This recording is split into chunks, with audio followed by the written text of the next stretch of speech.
Amazing, thank you. So thank you to the GBBC team. I don't see Emma or Riley or folks in here, but this is my second year here and they do an amazing job. So thank you.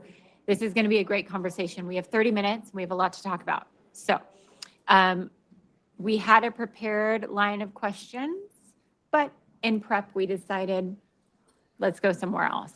We'll stick to the topic, but one of the things that we were discussing in our meeting earlier was the differences in our industry and where technology, innovation, and traditional finance and regulation don't work anymore when you're looking at our industry and where it moves forward. So I'll invite our former commissioner to kick off and really just, we're gonna have more conversational because it became really interesting. So I'm excited to join you all for yet another GBBC event. I'm thrilled to have been invited by the team and Sandra to speak with you. I am a recovering commissioner of the Commodity Futures Trading Commission. I am less than 3 weeks out of my seat. I still get confused and drive to the building in the morning sometimes. So I don't know if I've fully been able to take off the hat, but I do get to skip the disclaimer. I don't have to tell you that my views are my own. They are, in fact, my own views. And so there's no need to say all of that. I will share really quickly that I'm excited to join this panel. One of the things I referenced, two of the things I referenced earlier that I think we may turn to at some point that could be really interesting for dialogue and conversation, probably lots of questions even in the audience, relate to sort of the limitations of regulation in a highly innovative space. One of the challenges generally could be the time it takes to make regulation, the difficulty of process that is really well worn historically, but also just naturally has lags that are not consistent in every instance with how quickly technology changes. So there are real tensions, I think, in the context of thinking about how best to organize regulation and what the limits of regulation should be and whether there should be regulation at all or alternatives. And so I raised that largely because we talked about the idea that regulated entities are often entities that rely on critical third parties for important technology. And one of the things we talked about in our lead-in session was just that often regulators don't regulate those critical third parties, cloud service providers, internet service providers, really important infrastructure. So there's something there I think we could certainly talk about. And I'd love to talk a little bit about the fact that I don't believe that consumer protection in the context of innovation and growth is in tension with innovation and growth. I'd like to actually talk a little bit about the fact that these two concepts, these two values actually fit hand in glove. And I'd like to talk a little bit about the idea that we can achieve growth. And in fact, I think we can't achieve growth without thinking about consumer protection. So I'm happy to say a little bit more about that over the course of the panel. It's amazing, thank you. And I think based on our panelists, we're gonna stick to US and China, but please weigh in as we have international as well. So Anson, I'd love to get your thoughts. When we were discussing this, you mentioned how your team approaches and views it. And I'd love you to just summarize how you share that with the group. Yep, sure. Shall I first start with a disclaimer? Yeah. Right. So for those of you who might not be familiar with the HKMA, so we are the Central Bank of Hong Kong. We play the role of a bank regulator and payment systems regulator in Hong Kong. At the same time, we're part of government. We have a mandate to drive financial market development and innovation. And that's why we have a dedicated team of people working on market development. We have a separate team on stablecoin. We have a separate team on digitalization and all sorts of different stuff that is, powered by blockchain, developed by blockchain, or, we have our own AI system at the HKMA. So we are one of those central banks out there who started CBDC project first, and then now we are helping the banks in Hong Kong, which our regulators to get more techy and to get more used to tech development. We are helping the transition in Hong Kong, and we do take part in many of the international discussions between regulators, between governments, part of the FSB project. We coordinate a lot of FSB's work in terms of digital asset regulation. Apart from the central bank digital currency, we're building some other stuff. Recently we have enacted a stablecoin regulatory regime in Hong Kong, and we're now in the process of taking applications for stablecoin issuers. So going back to Michelle's question, in the course of doing this, we come to notice a very interesting phenomenon. And riding on what you just said, we are seeing that firms that submitting, well, we've got close to 100 applications by now, and we are reviewing many of them. So, and interestingly, some of those applications are very tech focused. So they show us their tech and what we are going to do in the future in terms of tech. And some others have very good user case, and some others may be putting more focus on prudential aspects of the proposal, whatnot. What we're gonna say as a regulator is that this is a new field, and in order to be a regulator, to be confident to move on, because we do have a mandate to help the industry innovate, while at the same time we have a bigger mandate or equally big mandate to ensure that everything is safe for the public and for the entire financial system. As the FSB has put it, these new areas have inherent risks and have spillover risks. The last thing we want to do is to have these come into materialization. So in order for us to be confident, we need to be able to see that any proposal would demonstrate a good level of confidence in terms of the user case, in terms of the other aspects, in terms of the redemption, for instance, for stablecoin, in terms of the tax safety, in terms of the guard against cybersecurity, cyber threats. So, so from this panel, I think we talk about regulation, we talk about innovation. So we have been saying from the perspective of a regulator, but from the perspective of innovators, like many of you, I think going forward, if we work with that regulator, try to, apart from focusing on what your expertise are in, try to take a step further. If you're a tech expert, think about the commercial side, because this is when we really review, analyze industry proposals. This is often something that we see, proposals are not all proposals are balanced. Thank you. Jeet, I'd love to hear, I was joking with a friend of mine, I'm from the Bay Area, and I feel that, I'm not quite sure when, but New York became crypto capital. I feel a little bit slighted because it's less fun in the Bay Area now, but can you give me just your take on not only what's going in New York, but really what you're seeing in the US? I think the new administration, everyone knows that has been significant tailwinds for the industry, but what are trends that you're seeing or conversations that you're seeing happen within the industry as it relates to the topic?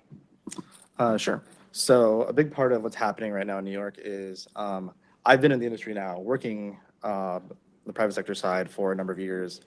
I don't think a lot of people realize how much of blockchain has been built out within New York itself.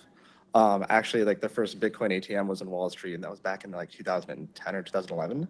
But like I founded the New York Blockchain Council literally December last year. Yeah. So we're actually the youngest state within all the different states representing the industry at a policy level. What's been fascinating is to see a number of teams last year, just because they weren't sure where regulations were going to go in the United States, actually moved to places like Hong Kong, Singapore, Dubai. There was actually not just capital flight, but also a lot of human capital flight as well. So it's been really wonderful over the last about 8 months or so, just to see a lot of people returning back to New York and deciding to build other companies here, just because we do have so much good talent here. Obviously, a lot of both like TradFi's here, big tech is here. Yeah. A lot of people are making major announcements right now, right? Stable coins are very hot. Going back to what's really popular right now. Still stablecoin summer. It's going to be stablecoin summer, winter, probably spring as well, right?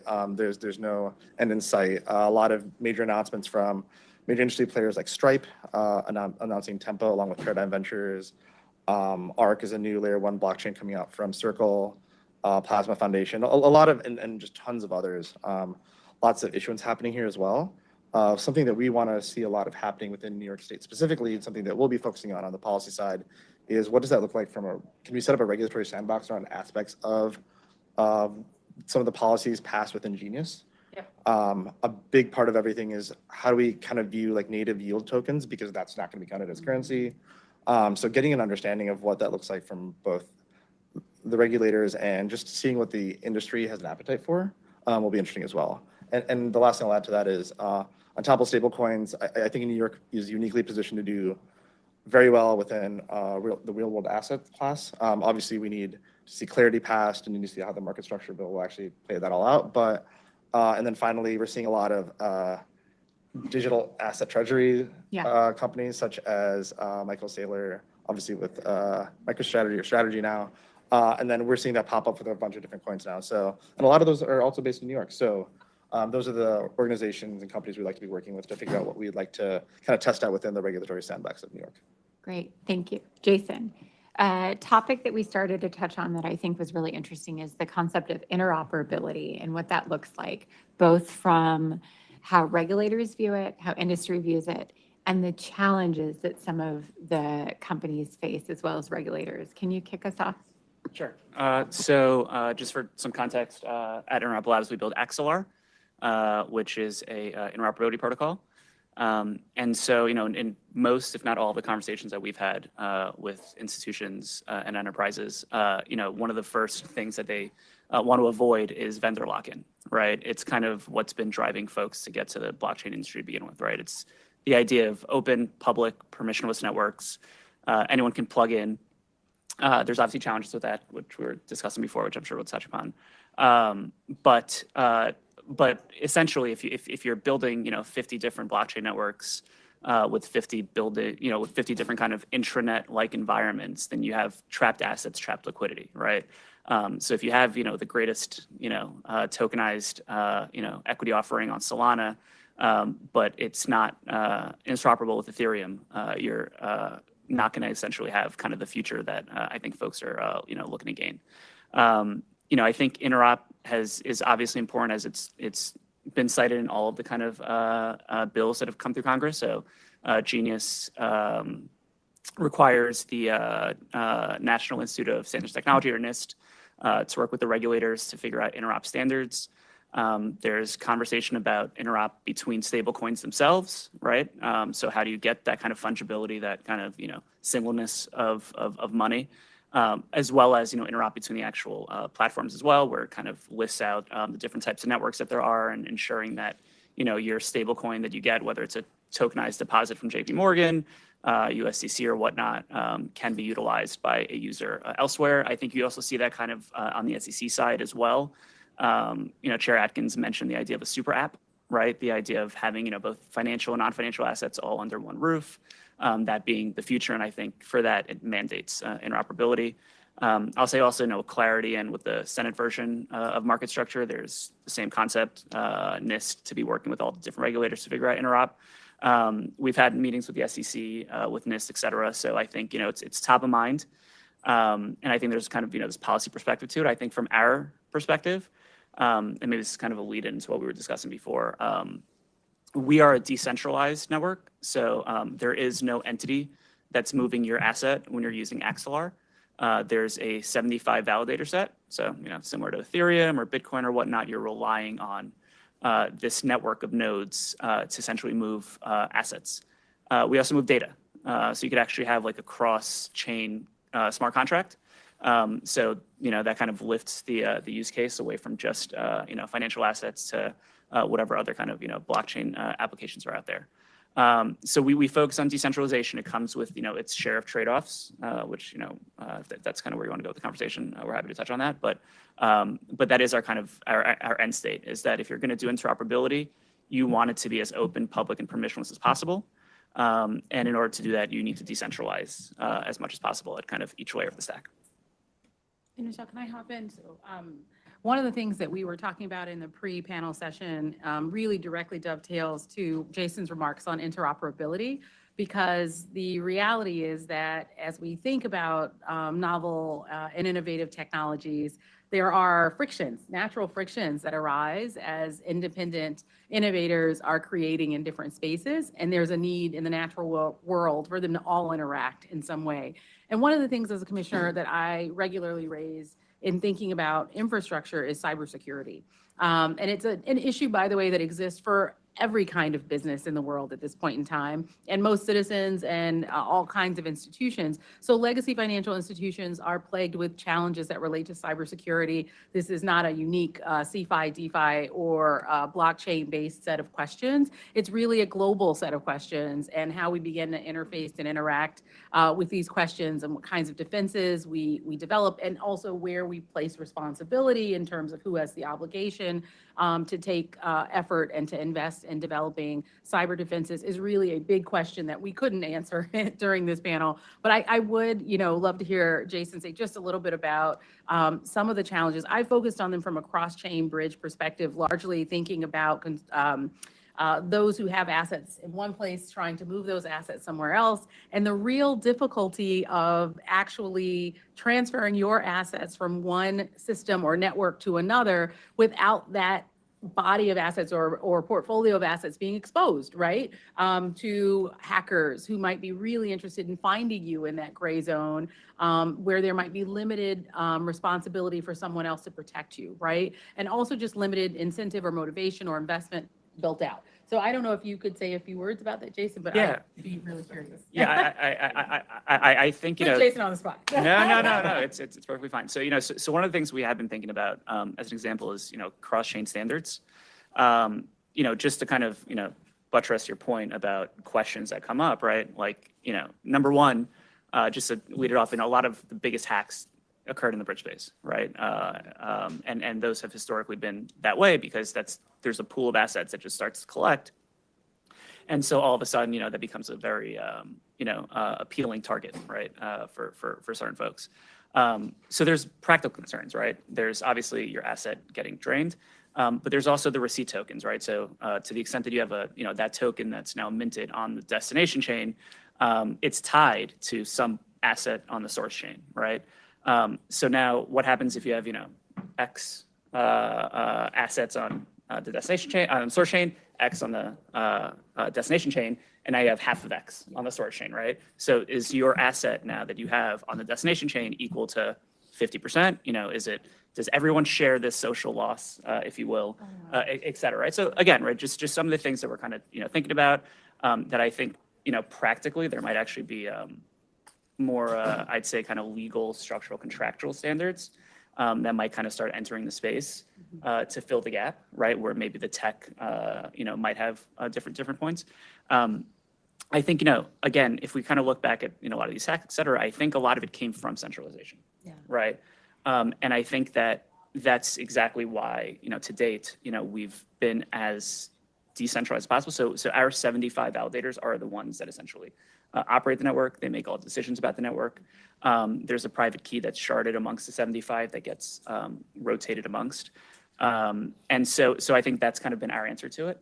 But it's a real question, right? And I think that, as you start to see, whether it's single signature custody bridge solutions, multi-signature, 2 out of 3, et cetera, at some point in time, right? I'm not saying we're the solution or whatnot, but I will say at some point in time you start to kind of dissipate away that cybersecurity risk, right?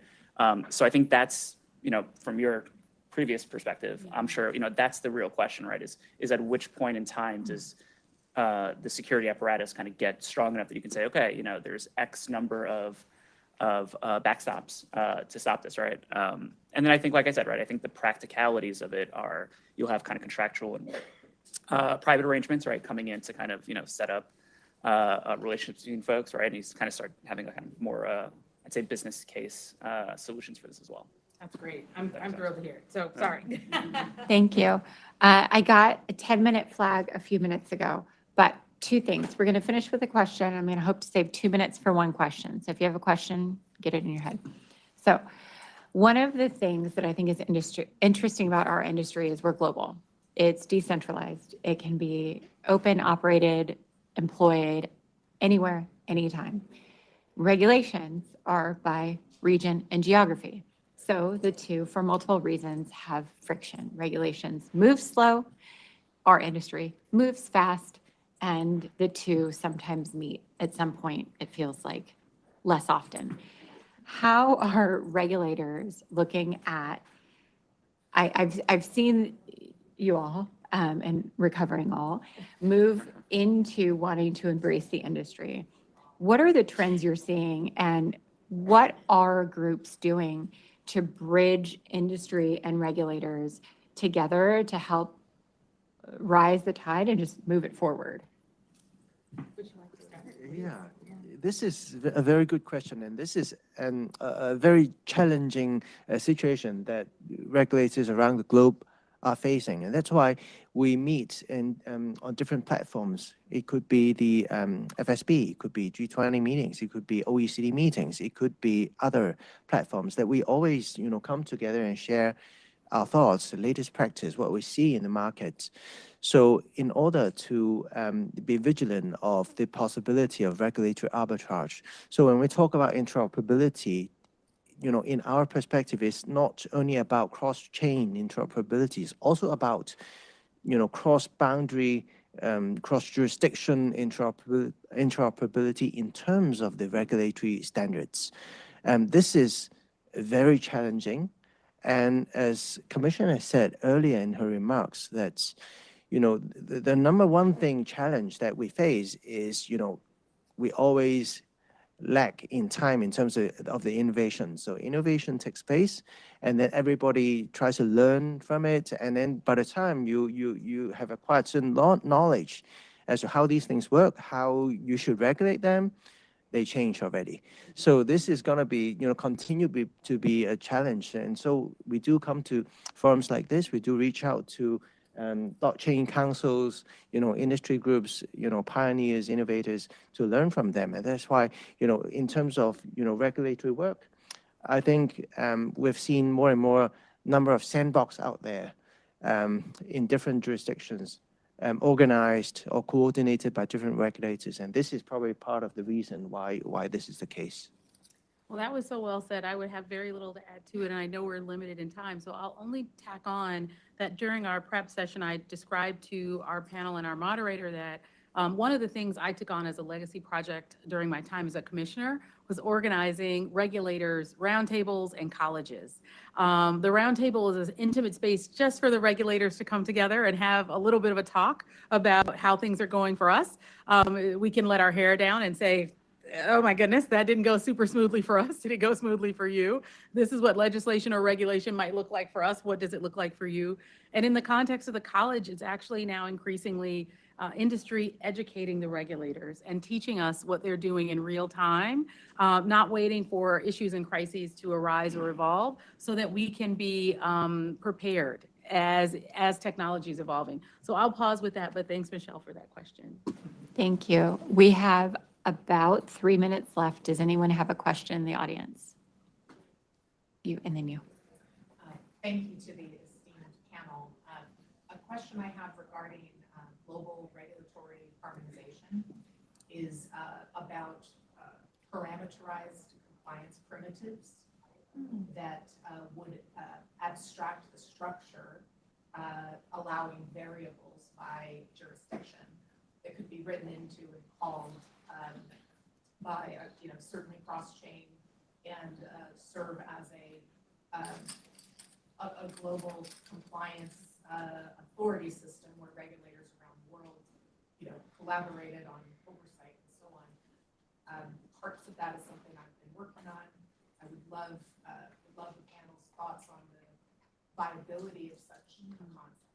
That's really interesting. I don't know if, do you want to comment a little bit on that? I don't know if it's I would just say, from our perspective, it's something that we think should happen at the programmatic layer, right? So we think like the protocols should be as robust and allowed to kind of, be decentralized and move assets and data as possible. But I think like that compliance aspect that you're discussing, I think that completely aligns with, I think, what our thinking is at the smart contract layer. And I just layer in that, in general, for the US, we have been, I said very much earlier on that innovation and growth, in my humble opinion, are not directly in conflict with other values that are usually presented as in conflict, like customer protection. I actually think we do a really good job of aligning these values in the context of regulation, which is in part why our capital markets and derivatives markets are the deepest and most liquid in the world, and why entrepreneurs and CEOs all over the world clamor to offer a public offering on a U.S. securities exchange or into U.S. markets. And so I think having really robust regulation that's harmonized in many ways in the sense of our thoughtfulness of engaging regulators from jurisdictions all over the world as we think about what regulation should look like is the right path in many ways. And I think we've been working to do that. It's been complicated with newer technologies, I would say. Crypto and stable coins have genuinely presented a new frontier for us. That 1936 SEC Supreme Court case, SEC versus Howey, stretched a very long time, almost a century before it became something interesting enough for you to know about, although I've been teaching about it for 20 years. So I would simply say, you know, innovation continues to evolve and regulation should continue to evolve as well. Well, continuing on that theme of global perspective and how to control global systemic risk, we have institutions such as the BIS, and under which there is IOSCO. So I'm wondering, it is not just about monitoring risk, but actually stopping contagion, because that's very possible today. And what are your thoughts on those kind of that would also be helped by something like a template or a bunch of primitives that would aid us in stopping this kind of global contagion? I was involved on the ground in 2008 when the contagion that started in the US did spread very rapidly, but we had to, triage it all over the place. Unfortunately, time is up. Yeah, go ahead. I'll just say really quickly, I think that question's fantastic because it illustrates our strengths and our opportunity areas in the United States regulation. And I simply want to say the focus on global systemic risk is the right focus. In part, the cybersecurity question I was teeing up is a space where we are seeing frictions that really have some potential as the wealth that is poured into cryptocurrency and digital assets and stable coins really grows. We don't want to see a scenario where there is genuinely a disruption that leaves citizens without resources that they've invested. So I think there's great cause for gathering together across jurisdictions and coming up with a baseline set of regulations that would govern the industry and govern markets. I think your point about the 2008 financial crisis should not be overlooked because, to be honest, it was a regulatory failure on our part to see events arise as they did in terms of systemic risk related to markets. So we take that challenge, and I hope we'll be better at being thoughtful about and mitigating the risks that could lead to the next challenge in the next several years as we think about how to regulate or how to stand up alongside innovation in markets. Just a quick comment. So if I can borrow the practice in the banking supervision aspect. So now we have Basel Committee, we have different standards, we have Basel I, Basel III. And so what's going to happen in some years' time down the road is, potentially some regulatory harmonization. And also we'll then eventually see, hopefully we'll see a globally a standard emerging, regulatory standard emerging. Right now it's high-level principles, but going forward, it for sure is going to, some parameters is going to come up. So we look forward to arriving that day.